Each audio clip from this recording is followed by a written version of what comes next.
Hi, who do you think you are? That's chapter 29 in my book, Mistaken Identity. Um, are you suffering from an imposter syndrome?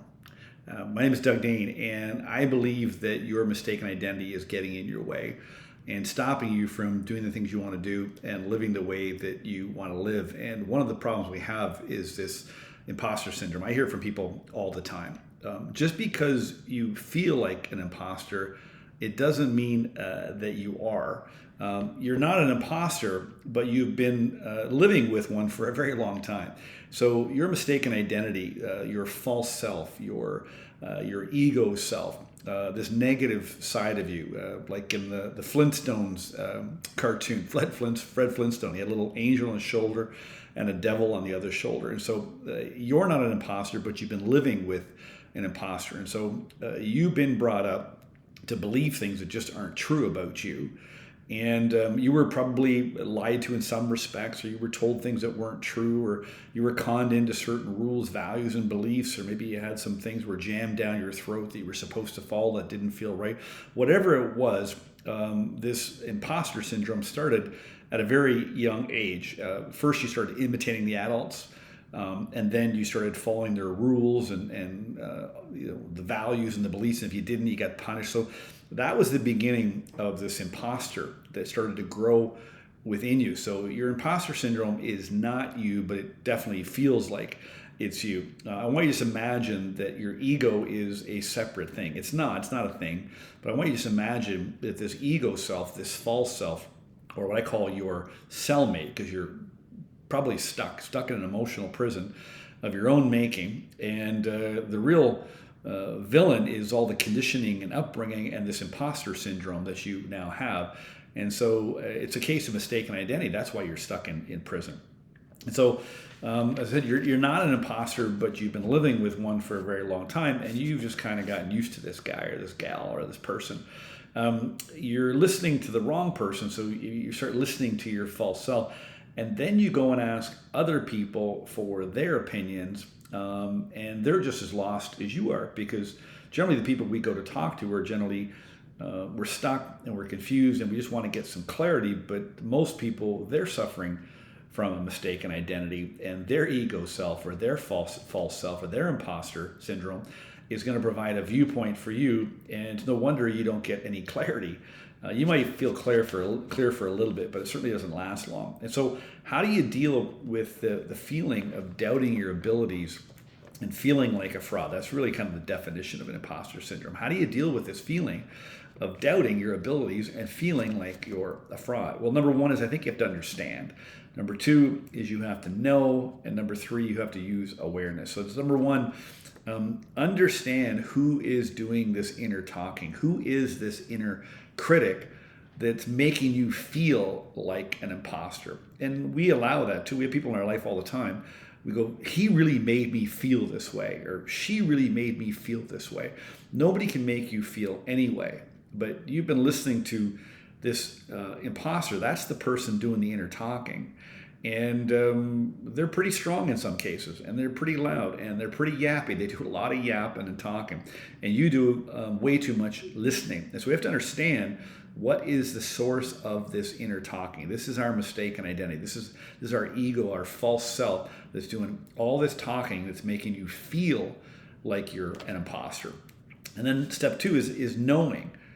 You need to know the truth about who you are. There's a great piece of scripture called "As a man thinketh in his heart, so is he." Now, in the personal development space, we generally talk about that. Whatever you think about, you will become, and that's true.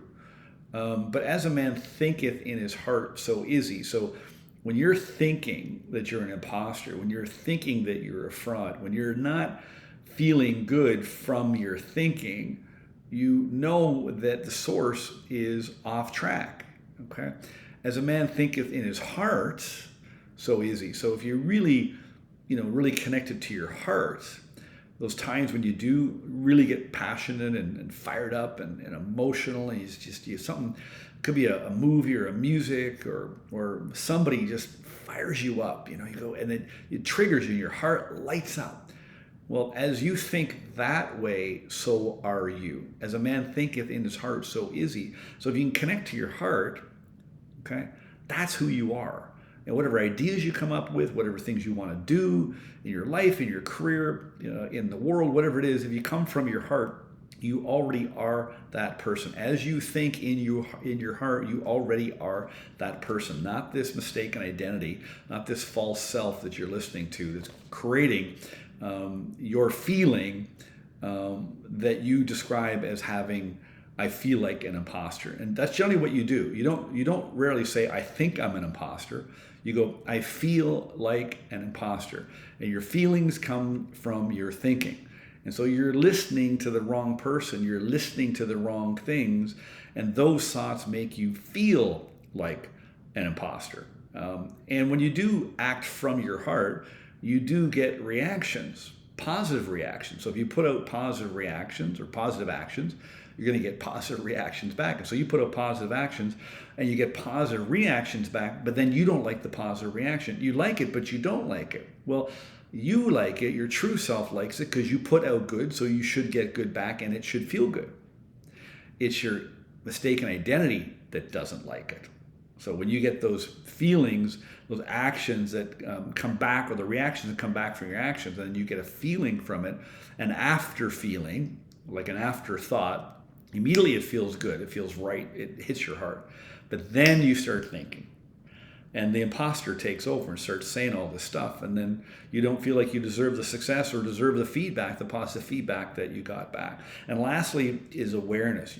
You just, through this understanding and this knowing that I just covered, now you have awareness of those two things. And so just recognize what's happening and when it's happening so you don't get caught. And don't over dramatize the drama that you're playing out, because your imposter syndrome has been lit up by the imposter side of you, which is this mistaken identity. Now listen, they're never going to go away. You're not going to rid yourself of this mistaken identity, but your true identity becomes stronger. Just like Fred Flintstone, the devil and the angel. Ultimately, the angel always won over. The devil was pretty strong, but the angel was always stronger. And so in my book, in chapter 29, I titled it, Who Do You Think You Are? Because you probably heard that a lot. Kids hear it, parents say, who do you think you are? You might do something outside the box or do something they don't want you to do, but it's something you really want to go, who do you think you are? And so for me, and maybe for you, you probably grew up hearing that a lot. Who do you think you are? There's a great quote. I open every chapter of the book with a little quote to match up. This is from Steve Jobs, founder of Apple. The people who are crazy enough to think they can change the world are the ones who do. And I think the ones that are crazy enough to continue to listen to this mistaken identity are the ones who are become afraid to change the world. And I don't think that's the way that it should be. And so I really encourage you to read this chapter in here. There's an action step at the back. And I have people do this with the book. Each chapter of the book has an action step. I change your mind with the chapter because the problem is your mind is locked into a certain set of beliefs and thoughts and an operating system. You have an MO, you operate a certain way, whether it works for you or it doesn't, but it doesn't work well enough for you. And so I just change your mind with each chapter, and then I get you to take an action step to get you moving on the right path. And each action step causes you to connect to your true self. So in chapter 29, I say, what do you want to do? Who do you want to become? And the questions are, if you knew you couldn't fail, no matter what would you do, or who would you become? I'd write that down. If you knew you couldn't fail, no matter what would you do, or who would you become? And the second question is, now describe that person. Describe that person and realize this, that's already who you are. As a man thinketh in his heart, so is he. We should add the word, as a man thinketh in his heart, so is he already. Thank you. Listen, if you don't have this book, get this book. I wrote it in such a way where I wanted to just change your attitude, your opinion of yourself quickly. And I take you through a process over 30 days. Each day, a very short chapter, 3 or 4 pages long. And its idea, as I said, is to change your mind and take an action step and move towards your true self and distance yourself away from your mistaken identity. So click the link in the email, go to my website at dougdane.com, and I'd love to hear from you. Have a great day.